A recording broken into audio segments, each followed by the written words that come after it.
करोति वाचालं पङ्गुं लङ्घयते गिरिं यत्कृपातमहं वन्दे परमानन्दम्। श्रीमन्मदनगोपालं बृन्दारण्यपुरन्दरं श्रीगोविन्दं प्रपद्येऽहं वीणानुग्रहकारकम्। नवजलधरवर्णं चन्द्रकोद्भासिकरणं विकसितनलिनास्यं विस्फुरन्मन्दहास्यं कनकरुचिदुकूलं चारुबर्हावचूरं कमपि निखिलसारं नौमि गोपीकुमारम्। वंशीविभूषितकरान्नवनीरदाभात् पीताम्बरागरुणबिम्बफलाधरोष्टात् पूर्णेन्दुसुन्दरमुखादरविन्दनेत्रात् कृष्णात् परं किमपि तत्त्वमहं न जाने। ध्यानाभ्यासवशीकृतेन मनसा तन्निर्गुणं निष्क्रियम् ज्योति किंचन योगिनो यदि परम पश्यन्ति पश्यन्तु ते अस्माकं तु तदेव लोचन चमत्काराय भूयाश्चिरन् कालिन्दी पुलिनेषु यत्किमपि तन् नीलं महो धावति श्रीहरिः।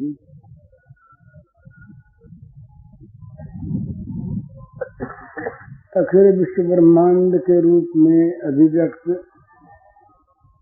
भगवान के नाते आप सबके श्री चरण कमलों में मेरा सभक्ति नमस्कार। कल साधना के संबंध में कुछ बातें हुई थी, उसी के संबंध में कई प्रश्न और आए हैं और भी कुछ बातें हैं। एक महात्मा ने अभी ये लिखकर भेजा है कि आज सीता नवमी है, भगवती सीता के संबंध में कुछ कहा जाए। इसीलिए मैंने महाराज जी से प्रार्थना की थी कि वो सीता जी के महत्व पर कुछ कहें। तो महात्मा जी ने सीता की अवतार भूमि के संबंध में कुछ कह दिया। बड़े महत्व की बात। सीता जी के संबंध में क्या कहा जाए, वो अमित महिमामयी है। सीता जी का चरित्र जितना उज्जवल है, जितना निर्मल है, जितना भावोत्पादक है, जितना त्यागमय है, उतना कहीं मिलना कठिन है। सीता जी वनवास जाने के समय वनवास में रावण की अशोक वाटिका में, वहां से भगवान की विजय प्राप्त होने पर अग्नि परीक्षा में, उसके बाद सीता के परित्याग के पश्चात सीता जी के चरित्र की एक एक बात इतनी ऊंची, इतनी महान कि उनका स्मरण करके जीवन पवित्र हो जाता है। तो मैं सीता जी के संबंध में तो केवल उनको नमस्कार ही कर लेता हूँ, कुछ कहने की योग्यता नहीं है। साधन के संबंध में कुछ बातें लोगों ने पूछी हैं, वे कहनी आवश्यक हैं। साधना, कोई भी साधना हो, उसमें सबसे पहली बात है साध्य पर, लक्ष्य पर एकमात्र दृष्टि। महाभारत की कथा है, पांडव और कौरव कुमारों का अध्ययन हो चुका, शिक्षण हो चुका। अब गुरु द्रोणाचार्य उनकी परीक्षा कर रहे हैं। सब राजकुमार एकत्र हैं। गुरु द्रोणाचार्य ने एक बड़े ऊंचे वृक्ष की सबसे ऊंची टहनी पर एक पक्षी बैठा दिया है, नकली पक्षी है, और उसकी बाईं आंख में निशाना मारना है। सब शिष्यों से कह दिया गया कि भाई उस पक्षी की बाईं आंख में निशाना मारना है, लक्ष्य। सब तैयार हो गए, सन्नद्ध हो गए। एक को बुलाया, बुला करके पूछा, बताओ तुम्हें क्या दिखता है? उसने सोचा कि गुरुजी क्या पूछ रहे हैं, क्या दिखता है? आंख तो मेरी है ही, सब कुछ दिखता है। बोले महाराज सब कुछ दिखता है। बोले बैठ जाओ। लंबी कसा बैठ गया। फिर एक को बुलाया, बोले तुम्हें क्या दिखता है? बोले महाराज पेड़ दिखता है, पेड़ की डालियां दिखती हैं, ऊपर की टहनी दिखती है, पक्षी दिखता है, आंख दिखती है। कहा तुम भी बैठ जाओ। फिर तीसरे को बोला तुम्हें क्या दिखता है? बोले वो टहनी दिखती है जिस पर पक्षी बैठा है, तुम भी बैठ जाओ। फिर चौथे को बोला क्या दिखता है? बोले पक्षी दिखता है। कहा तुम भी बैठ जाओ। क्यों होते होते अंत में अर्जुन से कहा कि तुम्हें क्या दिखता है? तो अर्जुन बोले महाराज पक्षी की बाईं आंख दिखती है, और कुछ नहीं दिखता। का निशाना लगा। निशाना माने लक्ष्य। तो भगवान हमारे जीवन के लक्ष्य हैं, उन भगवान को प्राप्त करना है। साधना में सिद्धि सफलता इसीलिए प्राय नहीं मिलती या मिलने में देर हो जाती है कि साध्य को, लक्ष्य को साधक भूल जाता है, अथवा लक्ष्य की ओर दृष्टिपात नहीं करता, या लक्ष्य के सिवा बहुत सी और चीजों को भी वो देखता रहता है। जीवन में एक व्रत हो, एक वस्तु को प्राप्त करने की लालसा हो, तमाम और लालसाएं दूसरी वस्तुओं की मिट जाए, लक्ष्य एक रहे, उसी लक्ष्य की ओर जाना है। ये सबसे पहली बात है। भगवान को प्राप्त करना है, ये जीवन का एकमात्र लक्ष्य होना चाहिए। इसके बाद होता है पथ। जाना है काशी, जाना है कश्मीर। एक आदमी आसाम में है, एक मद्रास में है, एक पंजाब में है, एक बंगाल में है। चारों आदमी अगर ये कहें कि हम एक ही मार्ग से जाएंगे तो ये संभव है? अपनी अपनी दिशाएं अलग हैं, अपने अपने स्थान अलग हैं। तो आजकल जो ये सर्वधर्म सम्मेलन होते हैं ना, ये काम की चीज नहीं है। पथ अनेक होंगे, लक्ष्य एक होगा। मार्ग रास्ते अनेक होंगे और जहाँ जाना है वो स्थान एक होगा। भगवान एक हैं, भगवान को प्राप्त करने के विभिन्न मार्ग हैं, इसलिए साधनों की विभिन्नता है। ज्ञान, कर्म, योग इत्यादि अनेक साधन हैं। उन साधनों के अंदर अवान्तर साधन बहुत से हैं। उन साधनों में से जिसको गुरु के द्वारा, भगवान के द्वारा जो साधन प्राप्त हुआ, उसी साधन के द्वारा उसे भगवान को पाना है। साधक बार बार साधन न बदले, साधक बार बार इष्ट न बदले, ये बहुत आवश्यक बात है। बार बार साधन बदलना, कहीं गए नया व्याख्यान सुन लिया तो अब पहले को छोड़ करके नए में लगे, तो तीसरा सुना तो उसको छोड़ दिया, तो इससे मार्ग नहीं कटता, साधन आगे नहीं बढ़ता। एक लक्ष्य और सब अच्छा, इसी का नाम स्वधर्म है। स्वधर्म निधनम श्रेय। जिसका जो काम, जिसका जो साधन, उसमें वो अपने आप को पूरी तरह से लगा दे। दो बार दूसरे की ओर देखे नहीं ललचा कर, और दूसरे की निंदा करे नहीं। ये जितने संप्रदाय होते हैं उनमें जहाँ तक अपने संप्रदाय की अच्छाई का प्रश्न है सब ठीक, पर जहाँ वो दूसरे के खंडन में लग जाते हैं वहाँ उनकी अच्छाई भी घट जाती। इसी प्रकार साधना में साधक अपने मार्ग पर चलता रहे, बस दूसरे के मार्ग की निंदा न करे और दूसरे के मार्ग पर जी ललचावे नहीं। पतिव्रता स्त्री का दृष्टांत देते हैं इसमें। पतिव्रता स्त्री का पति कैसा ही हो, उसका पति वही है, न तो किसी दूसरे के पति की वो निंदा करे और न दूसरे के पति की तरफ उसका मन चले। अपने पति की सेवा के द्वारा वो भगवान को प्राप्त कर ले। तो ये साधना में ऐसे प्रश्न बहुत आते हैं मेरे पास, ऐसे रोज मिलने वाले भी आते हैं, पत्र बहुत आते हैं। साधना बार बार बदलते हैं लोग, बस वो बदलने में ही समय बीत जाता है। निष्ठा कहीं पर स्थिर नहीं होती, श्रद्धा कहीं पर जाकर के एकत्र नहीं होती, साधना आगे बढ़ती नहीं।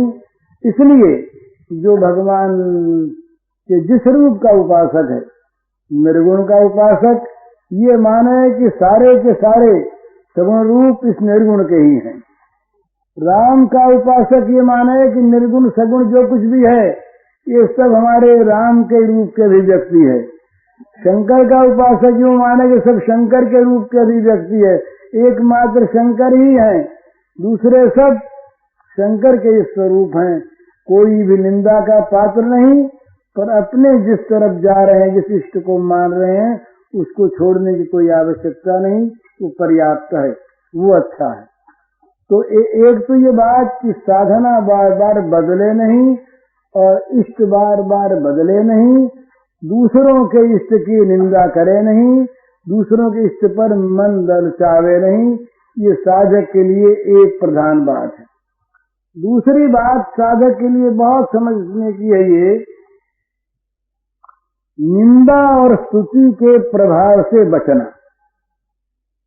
साधक जब किसी साधना में आगे बढ़ता है, परसों एक मेरे पास सन्यासी आए थे, वो अब यहाँ हैं कि नहीं मुझे पता नहीं, वो कुछ बता रहे थे कि कुछ वो साधना करने में उनको सिद्धि मिली और सिद्धि मिलने पर लोगों में कुछ उस सिद्धि का थोड़ी सी जानकारी हो गई।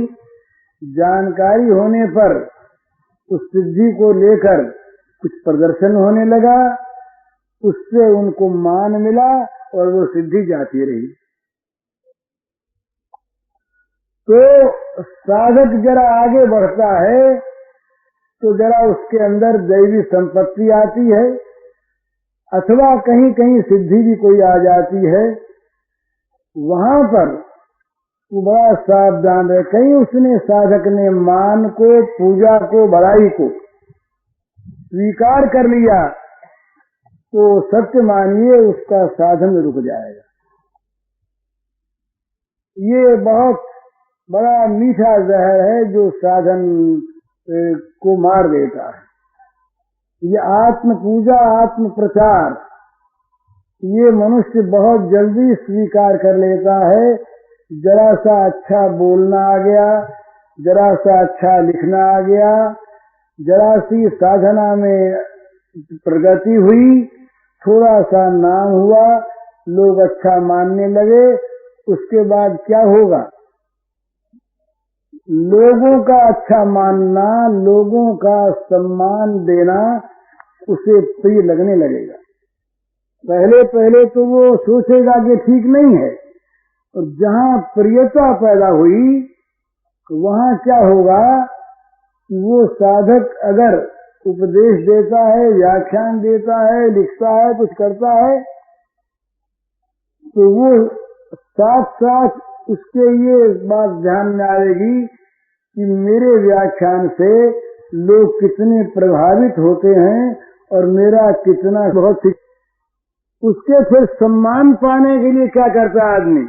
ये कमजोरी धीरे ग्रोह में चाहे छोटा हो बड़ा हो सम्मान मिलता है और आदमी भूलता है। तो संभूख होती है तो हमारे द्वारा अच्छा समझेंगे तब न सम्मान करेंगे, तो इसलिए फिर छोड़ने लगता है। जिस बात से जिसको सुन तारीफ करें वो चीज फिर वो कहने लगता है धीरे धीरे। हमारे से लोक रंजन हो, लोक रंजन जहाँ हुआ वहाँ सारवी भगवान राम का मर्यादा पुरुषोत्तम भगवान राम कहते हैं राम के रामत्व को भूल कर धोबी प्रसन्न हो रह जाने का दोष मन में, इसलिए राम ने जानते हुए भी बड़ा सुंदर, एक राम राजा राम है, एक राम सीता के स्वामी राम है। उत्तर राम से वियोग में अत्यंत दुखित है। राजा राम प्रजा रंजन के लिए सीता का परित्याग कर देते, प्रजा के स्वामी राम को नमाज पढ़ते भगवान वो खुदा की बंदगी करते, घुटने टेके खड़े हो कौन देखता है। और जब 10 आदमी जाता है उपदेश प्रदर्शन बन जाता है, वो जीवन की हमेशा लोक प्रशंसा लोक ख्याति। जरा सा किसी ने चरण छू लिया उस बेचारे का भला, जो पैर स्पर्श नहीं करता वो प्रेमी नहीं। वो भी जब मनुष्य के मन में आ जाती है पूजा के रूप में, तो वो फिर भगवान के स्थान पर आप बैठ जाता है, वो फिर आत्म प्रचार करता है, मैं साधक। और दशा वही होती ईश्वरो हम भोगी सिद्धो हम बलवान सुखी। मैं ईश्वर, मैं सिद्ध, मैं बलवान, मैं सुखी। वो आसुरी संपत्ति चाहे सुर में आवे और चाहे हम संत बने हुए लोगों में आवे, आसुरी संपत्ति तो आसुरी संपत्ति रहती है, वो फिर गिर जाता, साधना नहीं रहती। इसी के साथ दूसरी चीज है निंदा। निंदा जहाँ होती है वहाँ साधक को ये मानना चाहिए कि ये भगवान ने बड़ी कृपा की है। निंदा जहाँ होती है वहाँ पूजा नहीं होती, निंदा जहाँ होती है वहाँ स्नेह नहीं मिलता, आदर नहीं मिलता, तो कहीं फंसता नहीं आदमी। स्नेह से आदर से सम्मान से फंस जाता है, ये मेरा है, ये मेरा भक्त है, ये मेरा सेवक है, ये मेरा प्रेमी है। और नहीं तो पर वहाँ वही डर रहता कि मेरा द्रोही है, ये मेरा विद्वेषी है, ये मेरा शत्रु है। ये भाव यदि आ गया तो गिरा साधक। तो उसको निंदा करने वाले के लिए निंदक नियरे राखिए आंगन कुटी छवा है। कभी ये कहते हैं निंदक नियरे राखिए, निंदक को तो अपने नजदीक रखना चाहिए, अपने आंगन में उसके कुटी बना दिए, क्योंकि वो बिना साबुन बिना पानी के रोज धो देता है। निंदक क्या चाहता है? हमारी निंदा करने वाला क्या चाहता है? हमारे दोषों को बताता है ना, हुए दोषों को बिना हुए दोषों को भी, तो अर्थात वो हमें दोष मुक्त करना चाहता है, हमें दोषों से रहित करना चाहता है, तो वो हमारा मित्र है। ये आजकल जैसा कहते हैं ना राजनीति वाले, बोले साहब उसमें असेंबली में अपोजिट पार्टी रहनी चाहिए, अपोजिट पार्टी नहीं होगी तो मन माना लोग करने लगेंगे। तो वही सिद्धांत है। अपोजिट पार्टी क्या है? निंदा करने वाले लोग, समालोचना करने वाले लोग, दोष बतलाने वाले लोग। तो दोष बतलाने वाले लोग रहेंगे तो सावधान रहेगा आदमी, और जहाँ दोष देखने वाले दोष बतलाने वाले नहीं रहेंगे वहाँ पर आदमी सावधान हो जाएगा। तो निंदा से डरे नहीं, निंदा करने वालों पर रूठे नहीं, निंदा करने वालों को बैरी माने नहीं, और भगवान का उसे प्रसाद माने।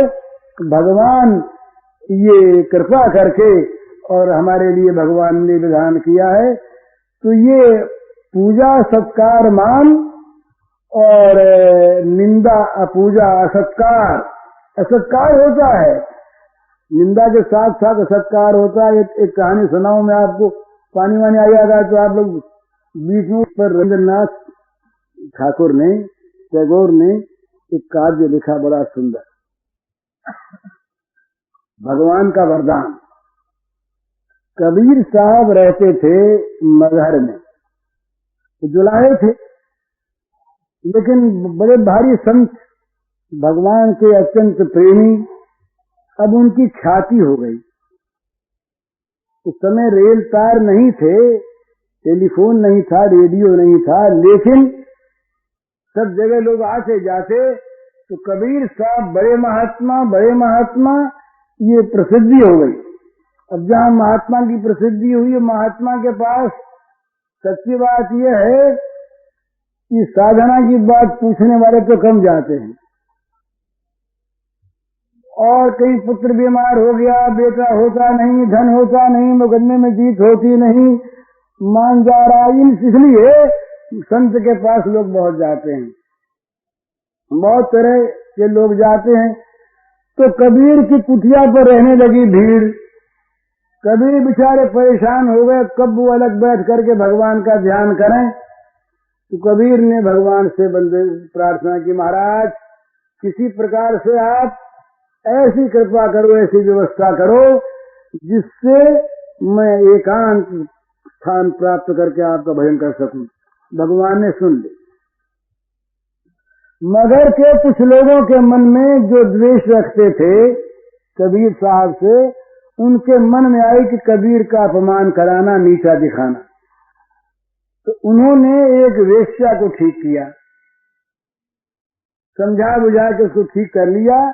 कबीर साहब जब कपड़ा बेचने बाजार में आए, हाट में आए, तो उस वेश्या ने पल्ला पकड़ लिया और वो हल्ला मचाने लगी। लोगों ने कहा क्या है, क्या? उन्हीं लोगों ने जो तो आसपास सब खड़े हुए थे, क्या है भाई, क्या है? देखो ना कैसा आदमी है, इसने हमको रखा घर में, ये किया वो किया, और अब हमको इसने निकाल दिया। और तो बहुत वो ऐसी बातें कहने लगी। तो लोगों ने कहा क्यों कबीर, बस यही महात्मा बना है, संत का पता लग गया आज। वो लगे गालियां बकने। कबीर ने कहा ये सच कहती है। कबीर ने कहा उससे कि तुम मेरे साथ चलो, मेरी भूल हो गई। अब तो जो लोग कबीर को अच्छा मानते थे, उन लोगों के मन में भी कबीर के प्रति जो भावना हो गई, उपेक्षा हो गई। बोले छोड़ो। वो वेश्या को लेकर के साथ कुटिया पर चले गए। कबीर की कुटिया में भीड़ नहीं रही, अब खाली हो गई कुटिया। वो गई, उसने जाकर के महात्मा के संग गई, कुछ देर तक रही। बड़ा प्रभाव संत के दर्शन का, उसके हृदय में पवित्रता आई। उसने कहा महाराज मैं बड़ी पापिनी, मैं इसलिए आई। बोले तुम तो भगवान के वरदान हो, तुम बेटी यहीं रहो और ये माला लो, जप करो, तुम तो मेरी रक्षा कवच हो, तुम तो मेरी रक्षा कवच हो, रक्षा के लिए भगवान ने तुमको भेजा है। वहीं रहने लगे।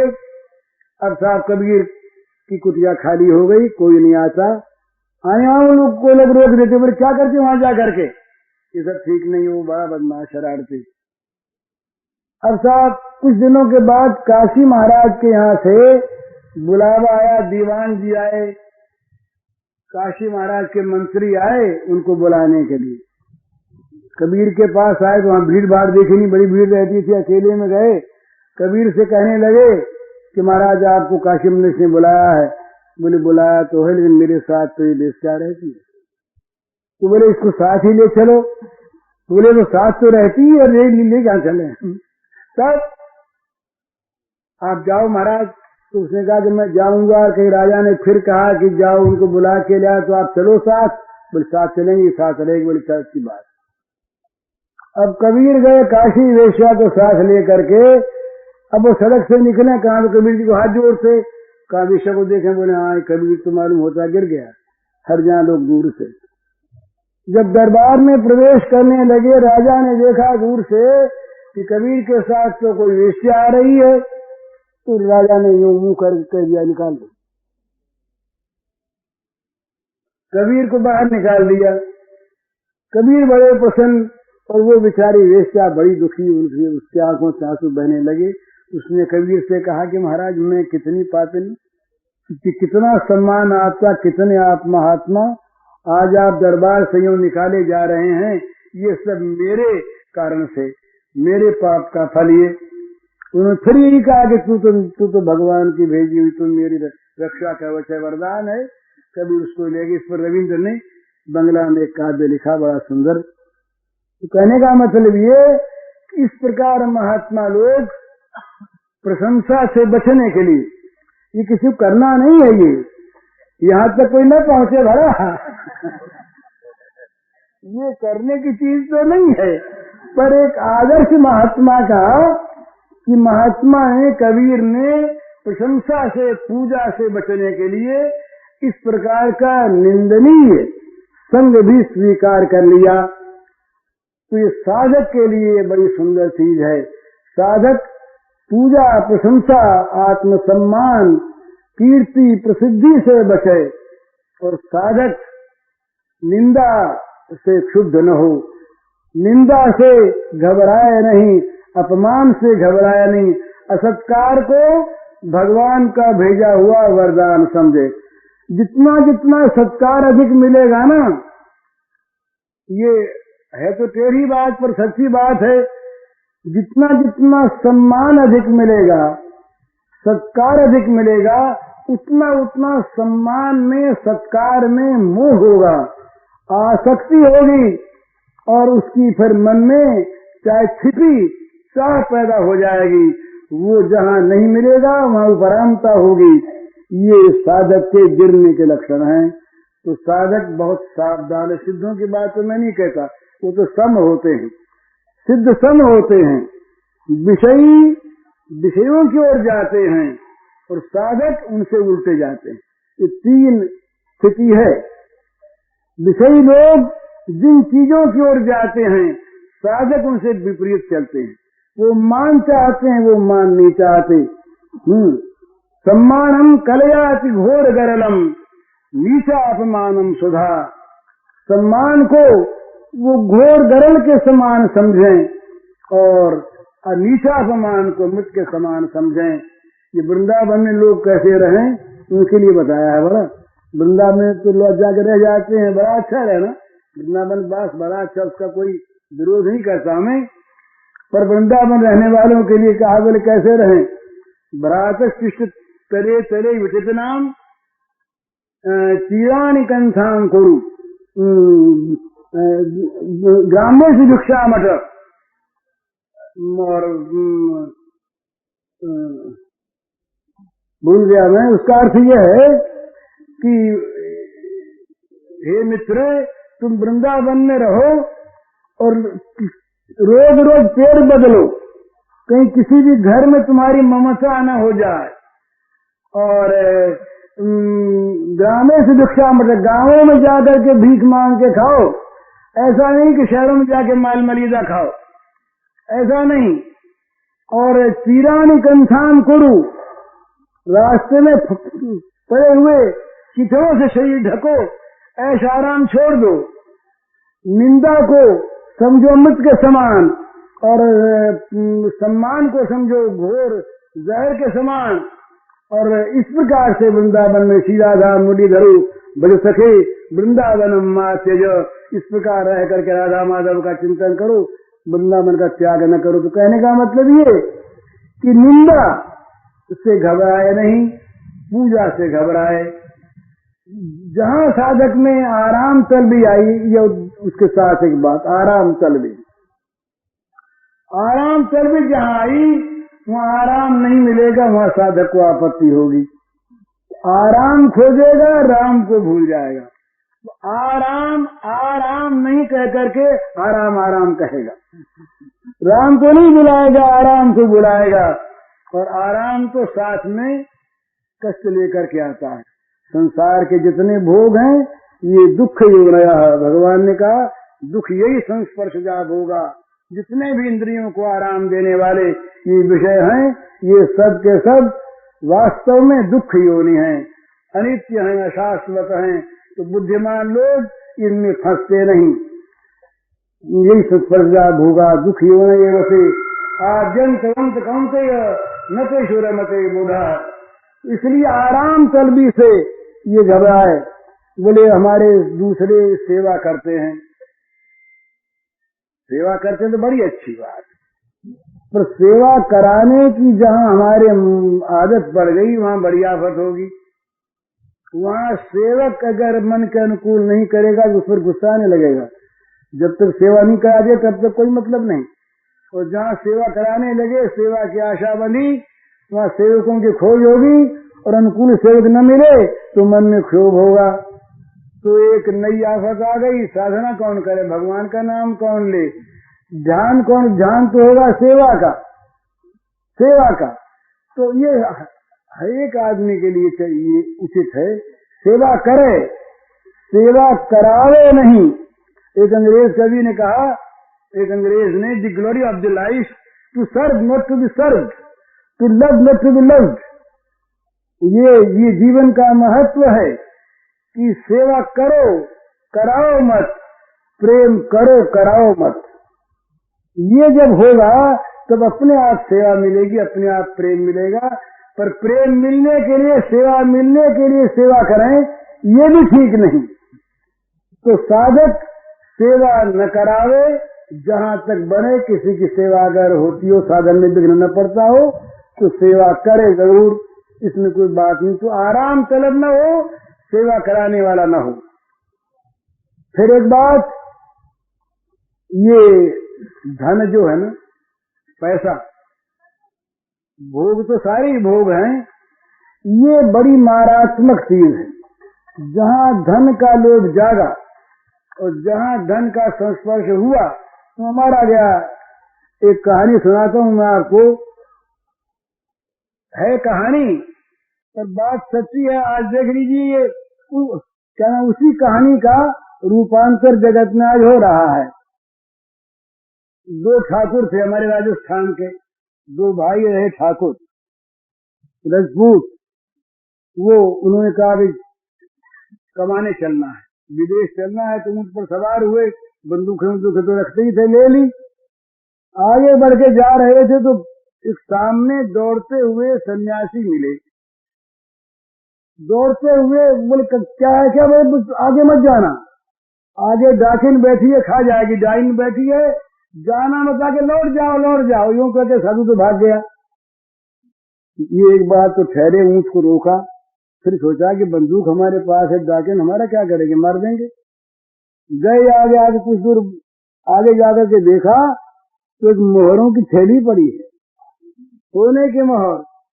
तो इन्होंने देखा, देखो साधु कितना शरारती है, उसे बोझ उठा नहीं तो कोई सवारी लाने गया होगा, और हम लोगों को धोखा देने के लिए वो उधर ही से निकाल देना चाहता कि हटो यहाँ से, यहाँ पर आगे मत जाना, डाइन का यहाँ तो माल पड़ा है। वही पर ऊंट को रोक दिया, दोनों उतरे, गने तो 10,000 मोहर थी, 10,000 मोहर थी। तो बात थोड़ी, जब मोहर तो आएगी, अब कहाँ कमाने जाना, ऊंट में डालेंगे बोरे और चलेंगे वापस, कुछ खा पी लें। तो कहा भाई गांव कुछ दूर है, एक आदमी गांव में जाए और खाने के लिए कुछ ले आवे और एक आदमी यहाँ रखवाली करे। अच्छी बात, निश्चय हो गया। एक उनमें से एक भाई खाने के लिए लाने गया।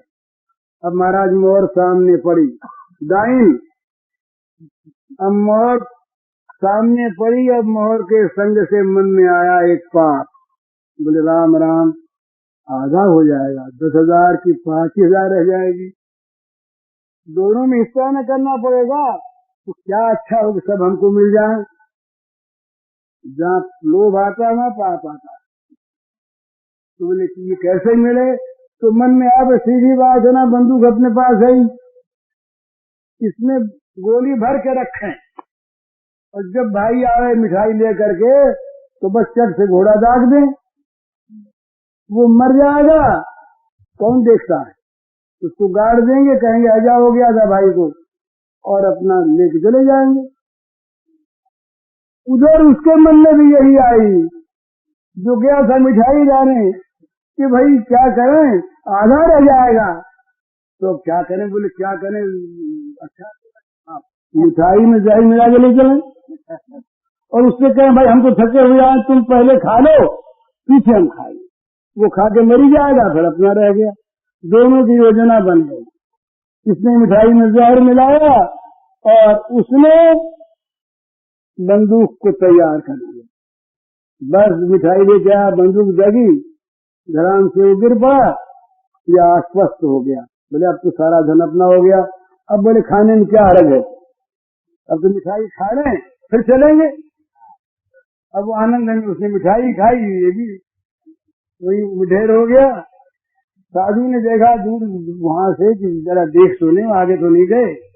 आगे जाकर के देखता है तो ऊंट बैठा है और उन दोनों की लाशें पड़ी हैं, धन मोहर पड़ा। तो ये धन का आज जो अर्थ जगत में आज देख रहे हैं ना, ये क्या है, अर्थ पैसा चिकता एक दूसरे को मार रहे। इधर इमं प्राप्त में उठम या इधम असना शत्रु अनिश्चय क्या परा नहीं। आज के का जगत का ये उद्गार है, ये घोषणा, ये असुर का बकवाद है। ये क्यों होता है? ये अर्थ के लोभ से। तो साधक अर्थ के लोभ में न फंसा कहीं, चाहे वो धनवान साधक हो चाहे गरीब साधक हो। धन रहने से और नहीं रहने की बात नहीं है, बात है उसमें आसक्ति की, बात है उसमें ममत्व की। अगर धन में ममता हो गई तो राम में ममता नहीं रहेगी। सब कर ममता साग बथोरी, पद मही बांध बर डोरी, अनन्य ममता विष्णु ममता प्रेम संग। भगवान में एक ममता रहे, कहीं ममता नहीं रहे। तुलसी ममता राम को समता सब संसार, राग रोशन रोशन को दास भवता। ये साधकों के लिए ये काम की बातें, पूजा, अधिकार, सम्मान, ख्याति, प्रसिद्धि, इनसे बचे, अर्थ की आसक्ति से बचे। और एक ये जो है बड़ी मीठी चीज है, वो मीठी चीज है, सब लोग वहां तक जाते नहीं। वो मीठी चीज है आत्म प्रचार। ये साधक में बड़ी कमजोरी आ जाती है कि वो भगवान को भजते भजते, भगवान के भक्ति के नाम पर, ज्ञान के नाम पर, कर्म के नाम पर अपना प्रचार करने लगता है। अमुक महात्मा जी आए, अमुक संत जी आए, उन पर किसी पर आक्षेप नहीं मेरा, एक साधारण बात कह रहा हूं मैं, जनरल। आत्म प्रचार की बात जहां मन में आई, वहां साधक की साधना छूट जाएगी, भगवान को भूल जाएगा, भगवान का नाम लेगा दम्भ से और करेगा आत्म प्रचार। तो इससे साधक बचे। साधक आत्मगोपन करे, पता न लगे। असली बात तो यह है कि किसी को पता भी न लगे कि साधना करता है। लोग जाने साधन हम जैसा ही है, तो उसका हृदय। ये चैतन्य महाप्रभु के जीवन में एक बात आती है, वो सिलहट के थे, श्रीकांत बड़े भक्त थे। वो नदिया में आए तो श्री चैतन्य महाप्रभु ने अपने भक्तों से कहा कि जाओ उनके दर्शन कर जाओ। एक महात्मा आए हैं, तो लोग गए, वहां महात्मा दिखाई नहीं दिए। वहां से एक अच्छे से पलंग पर एक बाबू बैठे, शौकीन। अब वो तिलक नहीं, राम नामी नहीं, तो महात्मा कैसे?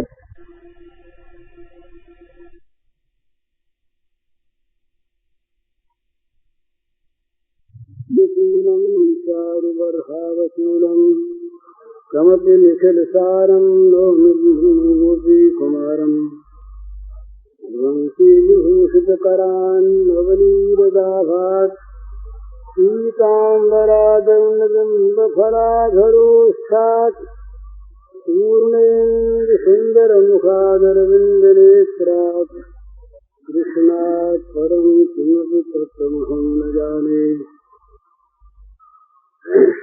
ध्यानाभ्यास वशीकतेन मनसा तन्निर्गुणं निष्क्रियम् ज्योतिषुंसनयोगिनो यदि परं पश्यन्ति ते अस्माकं तु तदेव लोचन चमत्काराय भूयाच्चिरम् कालिन्दीं पुलिनेषु यत्किमपि तन्नीलं भो धावति। श्रीहरिः अखिल विश्व चराचर के रूप में अभिव्यक्त भगवान की दृष्टि से आप सबके श्री चरणों में मेरे सभक्ति नमस्कार। महात्माओं, गुरुजनों, विद्वानों के चरणों में विशेष नमस्कार।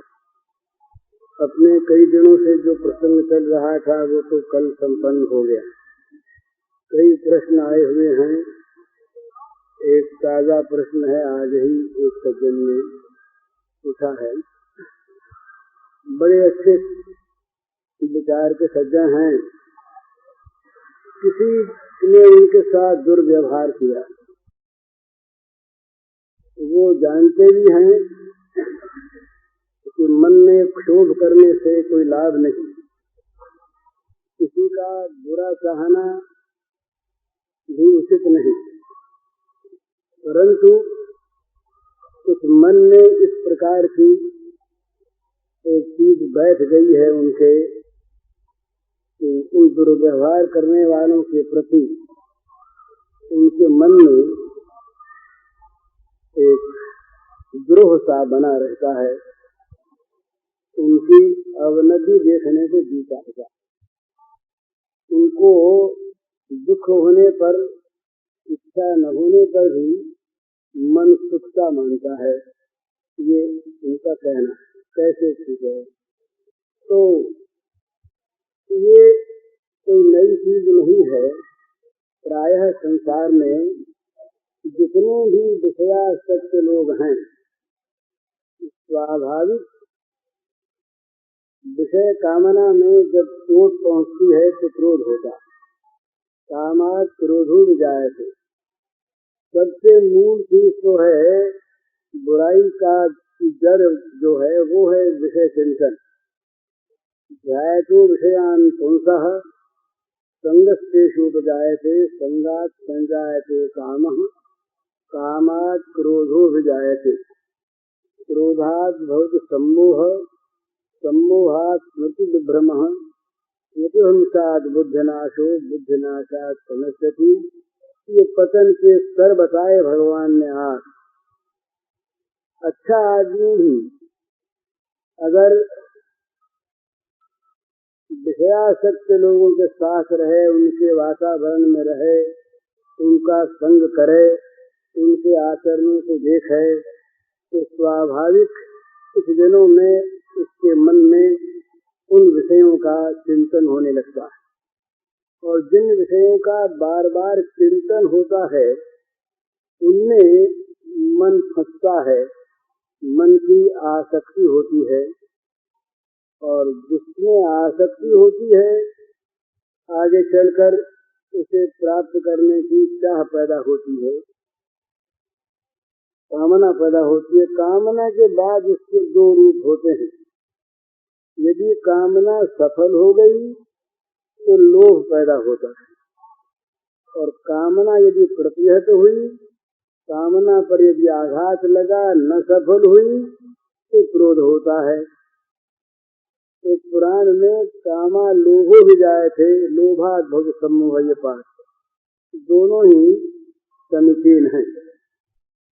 क्रोध होने पर या लोभ होने पर दोनों में ही सम्मोह होता है। सम्मोह से सृजनाश, इतनाश से बुद्धिनाश, बुद्धिनाश से सर्वनाश। तो कामना पर चोट लगने पर क्षोभ होना, क्रोध होना, ये स्वाभाविक बात है। पर एक तो बात ये ध्यान में रखने की है, और ये सिद्धांत है, संसार में जो कुछ भी हमको फल रूप में प्राप्त होता है उसमें कोई निमित्त भले ही बने। विद्यारण्य स्वामी ने 3 तरह से प्रारब्ध के भोग बताए: स्वेच्छा, परीक्षा, अनिच्छा। स्वेच्छा, स्वेच्छा और अनिच्छा।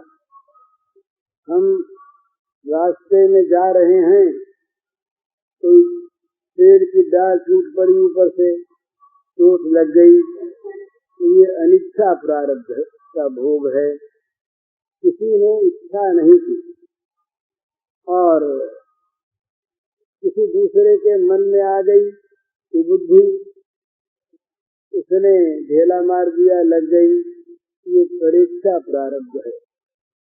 अपने आप ही बुद्धि उपजी, कोई बुरा काम कर बैठे, आग में हाथ डाल दिया, हाथ जल गया, ये स्वेच्छा प्रारब्ध है।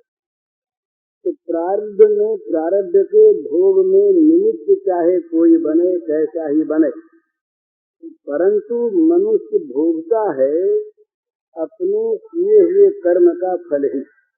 क्वचित बहुत कम, कभी कभी किसी विशेष कर्म से यदि नवीन प्रारब्ध का निर्माण हो जाए और वो नवीन प्रारब्ध ऐसा प्रबल हो जो फलदारोन्मुख प्रारब्ध को रोक कर बीच में अपना फल भुगता दे, तो वो भी प्रारब्ध का ही फल है, अपने किए का ही फल है।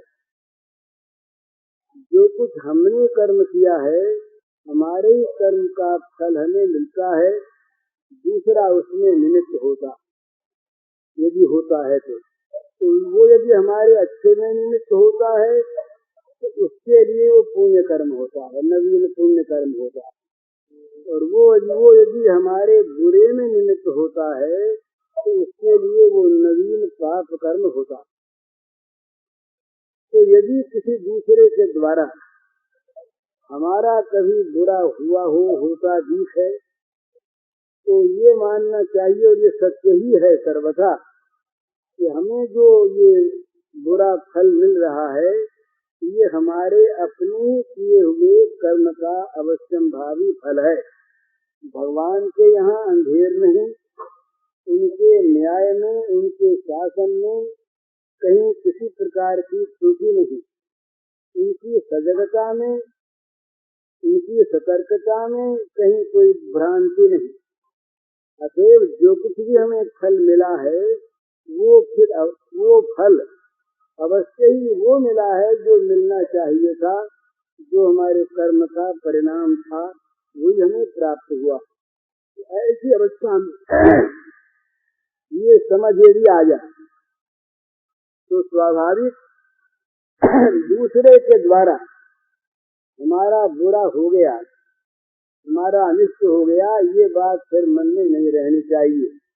दूसरा निमित्त बना और उसमें फिर यदि मन में सद्भावना हो, भक्त की भावना का तो बड़ा ऊंचा भाव है। भक्त संत जो हैं ये तो दूसरे के दुख से गर्वित होते हैं, इनका तो स्वभाव है बुरा करने वाले का भी भला करना। ये कभी बुरा कर नहीं सकते, मृत किसी को मार नहीं सकता।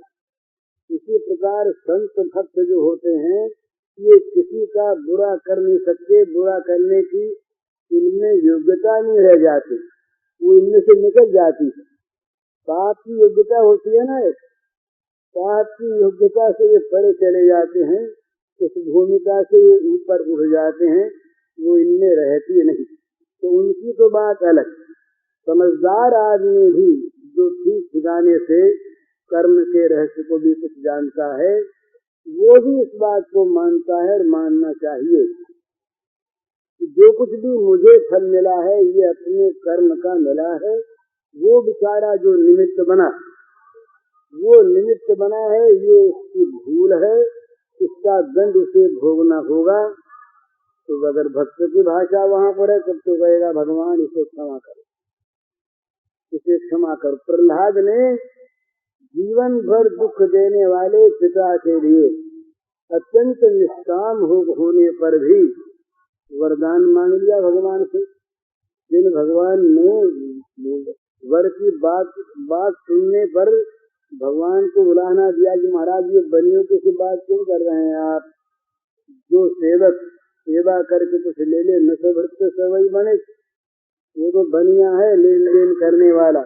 वही प्रहलाद उसी सिलसिले में भगवान से प्रार्थना करने लगे कि मेरे पिता ने बड़े अपराध किए हैं, भगवान उनकी दुर्गति न हो। तो ये संत का भक्त का हृदय। लेकिन किसी भी बुद्धिमान आदमी को ये करना आवश्यक है कि वो दूसरे पर अपने बुराई अपने अनिष्ट को थोप कर उसके बैर न करे, उसके विरोध न करे, उसके प्रति मन में क्षोभ न रखे, सावधान हो जाए कि आइंदे मैं बुरा कर्म नहीं करूंगा, मुझे अपने कर्म का फल मिल रहा है। और ये अच्छा भाव है तो उसके लिए भगवान से क्षमा चाहे, ये भगवान इसने बड़ी भूल की, उसको माफ करें। एक नाव जा रही थी, एक नौका, तो पार लगाने वाली जो यहाँ चलती है ना, ये तो बोट चलता है, नाव भी चलती है, तो लोग पार उतर रहे थे, तो इसमें एक महात्मा बैठे, बेचारे भीड़ ज्यादा थी, तो 2 आदमी इसमें ऐसे बैठे कि जो जबरदस्ती किसी का संत के वेश से विरोध होता है स्वाभाविक, तो पास में बैठे हुए उनको ढकेलने लगे, तो वो बेचारे सरकने लगे, सरकते वो ठीक है किनारे पर आ गए, वो नौका की जो पाल थी उसके ऊपर बैठे किनारे पर आ गए, एक धक्का और लगे तो अंदर जा। तो इतने में एक आकाशवाणी हुई, आकाशवाणी ने कहा कि देखो संत, ये बिना कारण से तुम्हारा अनिष्ट चिंतन कर रहे हैं, तुम्हें गिराना चाहते हैं, तुम यदि चाहो तो इन दोनों को समाप्त कर दिया जाए।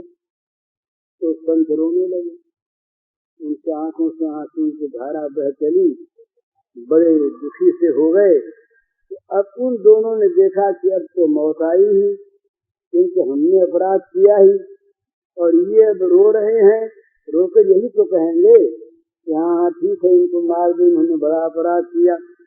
अपनी सी बात दिखती है ना सबको, अपने मन की दुनिया जगत को दिखती है, तो उन्होंने अपनी ही तरह से सोचा कि ये तो कह ही देंगे, पर संत रो करके बोले कि भगवान, मेरे कारण से इन 2 प्राणियों के प्राण जाएं, ये तो मेरा बड़ा भारी अपराध है।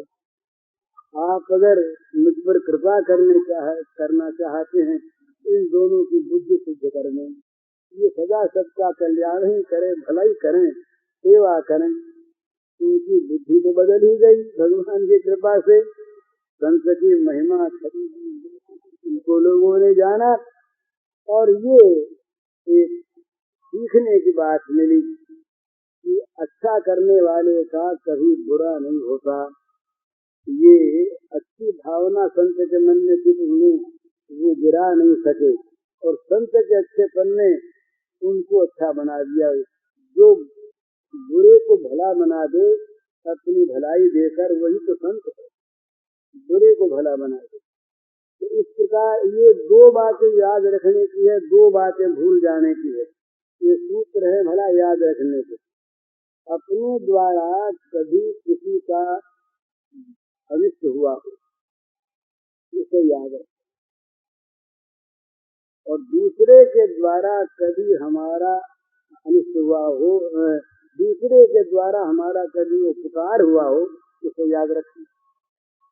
2 बातें याद रखनी, हमारे द्वारा कभी किसी की बुराई हुई हो, इसे याद रखें, पश्चाताप करते रहें, और दूसरे के द्वारा हमारा कभी उपकार हुआ हो, उसे याद रखें, कृतज्ञ होते रहें, उपकार करना चाहें। और 2 बातें भूल जाएं, हमारे द्वारा किसी का कभी उपकार हुआ हो, भला हुआ हो, इसे भूल जाएं, और दूसरे के द्वारा हमारा कभी अपकार हुआ हो, अनिष्ट हुआ हो, इसे भूल जाएं। इन 4 बातों में बड़ा लाभ है। अगर हम दूसरे के द्वारा किए हुए उपकार को याद रखते हैं, तो उसके प्रति हमारे मन में कृतज्ञता होती है, सद्व्यवहार होता है, और उपकार करने की वृत्ति जागृत होती है कि हम भी ऐसा ही करें, होता है। और हमारे द्वारा दूसरे का बुरा हुआ हो, इसमें से पश्चाताप मन होता है कि हमने अनिष्ट भावना न पैदा हो, हमको आप बचाया रखें। तो इस प्रकार दूसरों ये 2 बातें याद रखने की, और भूल जाने में, यदि हम अपने किए हुए उपकार को भूल जाते हैं, तो मनुष्य बड़ा कमजोर प्राणी है, कभी किसी का भला कर दिया, हो गया भला, उसके प्रारब्ध से हमारे द्वारा हम निमित्त बन गए, अब हम उसका बदला चाहते, और समय पर उसे कह देते, क्यों तुम भूल गए, हमने तो उस समय तुम्हारे कष्ट के समय सहायता दी थी, आज तुम इतने अकृतज्ञ हो गए, कृतज्ञ हो गए। उससे चाहने लगते हैं, मांगने लगते हैं, और न देने पर, बदला न देने पर हम शुद्ध होते हैं, उसके प्रति हम द्वेषद्रोह करते हैं तो हमारा अनिष्ट होता है। आगे एक द्वेष की परंपरा चलती है।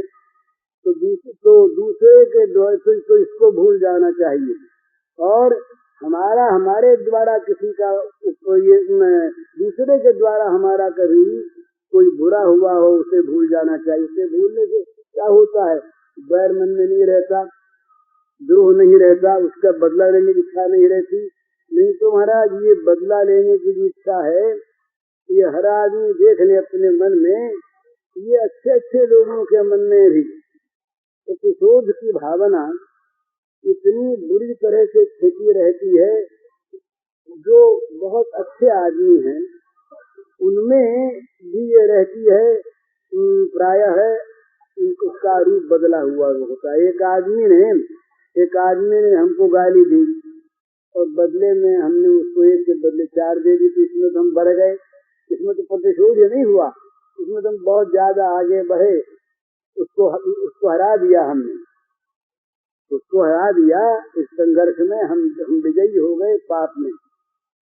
पर बोले भाई उसने एक गाली दी, अपने एक दे दो, तो बदला ले लिया।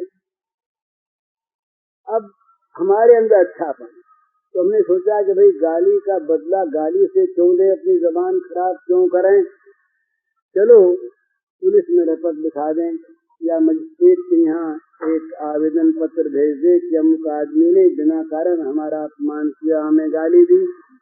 क्यों भेज दें, उसको दंड मिल जाए। तो प्रतिशोध की भावना है ना, उसको दंड मिले, इसीलिए तुम पुलिस में रिपोर्ट लिखाते हैं, इसीलिए तो हम आवेदन पत्र देते हैं, मजिस्ट्रेट के सामने नहीं तो क्यों देने लगे। बोले ये भी नहीं करना, अपने तो सह लेना है, गाली को सह लेना, न अपने बदले में गाली दे करके अपने व्यवहार को बिगाड़ना है, न हमें पुलिस में रिपोर्ट करके इसको दंड दिलाना है। भगवान पर देखो, भगवान अपने आप न्याय करते हैं, न्याय करेंगे। हमने यहाँ की अदालत में, यहाँ के कोर्ट में नालिश न करके बड़े कोर्ट में कर दी। मनसा तो यही है ना कि भगवान न्याय करें, अर्थात इसे दंड दें, और क्या मनसा हुई इसमें, ठीक ठिकाने यही बात है। तो ये बहुत अच्छे लोगों की बात है बना, जो बहुत शिष्ट हैं, शांत हैं, सभ्य हैं, वे लोग। कुछ दिनों पहले मेरे पास एक महात्मा आए, मैं नाम नहीं जानता, आजकल तो यहाँ नहीं दिखाई देती। उन्होंने कहा कि गत 2-3 वर्ष एक आदमी ने हमसे दुर्व्यवहार किया, हम कुछ बोले नहीं, हमने कुछ कहा सुना नहीं, तो लेकिन 2 वर्ष के बाद उसका लड़का मर गया। तो भगवान के घर में न्याय तो है। ये उससे भी ज्यादा चौथी बात, ये चौथी बात क्या है, हमने बदले में गाली भी नहीं दी, हम कोर्ट में भी नहीं गए, हमने भगवान के यहाँ भी उसके में नालिश नहीं की, पर वो चीज, उसका जो अपराध है वो हमारे मन में अंकित रहा और उसका बदला उसे मिले। ये हमारे सब कॉन्शियस माइंड में 2 मन होते हैं, एक आभ्यंतरिक मन, एक ऊपर का स्पष्ट मन। वो बात छिपी हुई थी हमारे मन में कि इसको बदला मिले, दंड मिले। तो उसका लड़का मरा, 10 वर्ष के बाद, 2 वर्ष के बाद घाटा लगा, दिवाला निकला, बेइज्जती हुई, कुछ नहीं हुआ। वो चाहे उसे किसी और कर्म का फल मिला हो, पर हम उसको अपने खाते में खटा लेते हैं, क्योंकि इसने हमारा अपराध किया था, हमको गाली दी थी, उसका परिणाम देखो। भगवान के घर में न्याय तो है, हम तो कुछ बोले नहीं, हमने भगवान का शिकायत भी नहीं की, हमने किसी प्रकार प्रार्थना भी नहीं की, पर भगवान तो सब देखते हैं ना, न्याय करने वाले हैं। भगवान ने न्याय कर दी ना, उसका देखो लड़का मर गया, बड़ा अच्छा हो गया। यहाँ तक प्रतिशोध की भावना मन में रहती है। तो प्रतिशोध की भावना क्यों रहती है? वो जो दूसरे ने हमारा बुरा किया, इस प्रकार की जो मूल भित्ति है इस क्षोभ की, वो है इसमें। और यदि हम ये मान लें कि दूसरे ने हमारा बुरा किया ही नहीं, दूसरा हमारा कोई बुरा कर नहीं सकता, ये मन में रखना चाहिए कि दूसरे के द्वारा हमारा बुरा होता भी है, तब तो ये सोच है कि दूसरा हमारा बुरा कर नहीं सकता, हमारे बिना प्रारब्ध के दूसरा 1000 चेष्टा करे हमारा बुरा नहीं कर सकता। मैंने उस दिन बताया था ना कि वो ये कलकत्ते में एक तो क्रांतिकारी समय की बात है, एक मजिस्ट्रेट थे, उस मजिस्ट्रेट को उनको अंग्रेज थे, उनको मारने के लिए 5-7 बार चेष्टा हुई, वो नहीं मरे। और उसके बाद मुजफ्फरपुर में जा करके उनको मारने के लिए उस खुदीराम बेचारे ने बम फेंका, तो वो बम भी वो उसके पहले गाड़ी दूसरी निकली आई, इस गाड़ी में मिस कैनेडी थी, उन पर बम गिर गया और वो मर गई, वो नहीं मरे। तो बिना प्रारब्ध के 1000 चेष्टा करने पर भी हम किसी का अनिष्ट नहीं कर सकते। तो इसलिए अगर दूसरा हमारा अनिष्ट करना चाहता है या किया ऐसा जान पड़ता है, तो ये मानना चाहिए कि उसने नहीं किया, वो नहीं कर सकता, हमारे प्रारब्ध से हुआ है, उसके प्रति क्षोभ नहीं, उसके प्रति मन में किसी प्रकार का द्वेष नहीं, द्रोह नहीं, और अपने कहीं मन में आवे दूसरे का बुरा करने की, उस समय ये सोच है कि ये हमारी महान मूर्खता है, उसके बुरे करने की शक्ति हमारे अंदर नहीं है। इसका अगर कर्म इस प्रकार का नहीं है कि उससे ये बुरा फल मिले, तो हम 1000 चेष्टा करें, 1000 प्रयत्न करें, उसका बुरा कर नहीं सकते। परंतु उसका बुरा करने की मन में चिंता आते ही अपना बुरा तो हो गया और होने लगा, तो उसका बुरा करने की इच्छा करते ही अपना बुरा आरंभ हो जाता है। इसलिए अपने को बुराई से बचाने के लिए, अपने को पाप के दुष्परिणाम से बचाने के लिए ये चाहिए कि दूसरे का बुरा करने के बाद कभी मन में हम सोचे नहीं, दूसरे का बुरा होता देखकर प्रसन्न होना ये पाप है हमारा। वो मनुष्य वास्तव में बड़ा अभागा है जो दूसरे के दुख को अपना सुख बनाता, वो बड़ा भाग्यहीन है। दूसरे के दुख को जो अपना सुख बनाता है वो बड़ा भाग्यहीन है, और उसके द्वारा दूसरे के दुख देने की ही क्रिया चाह होती रहती, क्योंकि किसी में कुछ सुख मिलता है ना। उस दिन एक अखबार में खबर थी, कानपुर में एक कोई आदमी, उसने कहा कि हमको मजा आता है सोते हुए आदमी के तलपटी पर हथौड़े के मारता है वो, और वो आदमी मर जाता है। उससे पूछा भाई तुम्हें क्यों मारते हो? चोरी करने के लिए। ना चोरी वोरी बोले कुछ नहीं, हमको मजा आता है। अब बताइए ये राक्षसीपन है कि नहीं? बिल्कुल। तो इसी प्रकार दूसरे के दुख में जिसको मजा आवे, चाहे छोटा दुख हो चाहे बड़ा दुख हो, तो वो वास्तव में उसके द्वारा फिर यही होने लगेगा, मजा आता है ना, उसको आनंद आता है। तो ऐसी वृत्ति भगवान कभी न दे, आती हो तो उसे भगवान दूर कर दे। असली बात तो ये है कि सब में भगवान बसते, जितने भी प्राणी हैं संसार में ये सब के सब भगवान की अभिव्यक्ति है। चाहे वैष्णव दर्शन मानते हैं ये सब भगवान के शरीर हैं, तो वेदांत ये अद्वैत वेदांत वाले कहते हैं कि ये सब माया से दिखते हैं, वास्तव में ब्रह्म के कुछ है ही नहीं।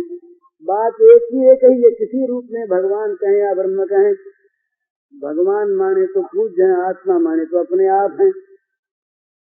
कोई भी द्वेष का पात्र नहीं है, कोई भी बैर का पात्र नहीं है, कोई भी हमारे द्वारा अनिष्ट पाने का पात्र नहीं है, अपमान का पात्र नहीं है, सब हमारे द्वारा सम्मान के पात्र हैं। और हमारे यहाँ तो बहुत बहुत आगे बढ़े हैं, उन्होंने ऋषियों का अनुभव है, ये बड़ा महान अनुभव है।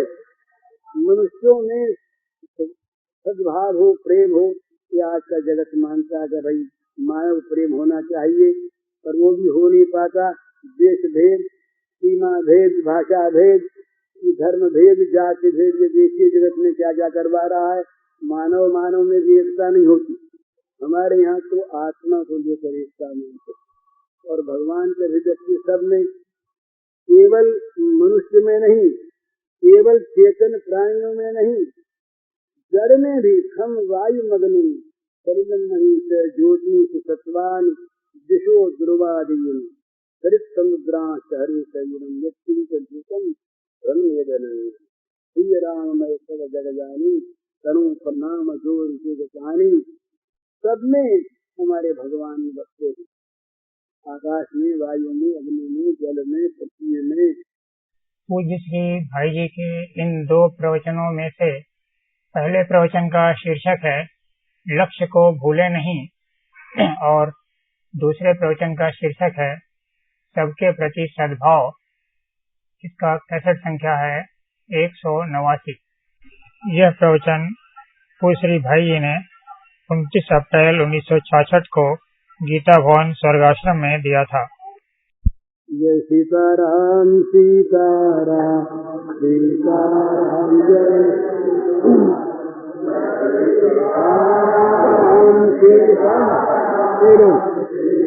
सीताराम जय।